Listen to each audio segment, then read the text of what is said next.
Ay, ito mga kapogi, isang rider habang nagdadrive ay gumagamit ng cellphone, pindot ng pindot sa cellphone.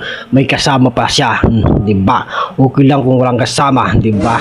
Tapos madilim ang highway, tapos wala pang helmet, wala pa siya di ba? Lahat na lang ata wala ata to eh.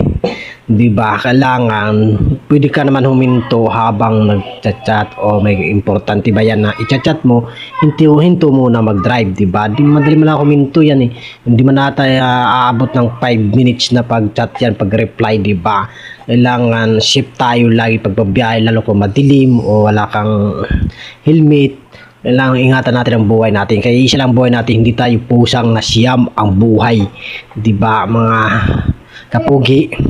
Kailangan paglalabas natin, pagdadrive, complete tayo. Check ang makina, check ang helmet, check ang pagdadrive, focus sa pagdadrive mga lodi sa highway.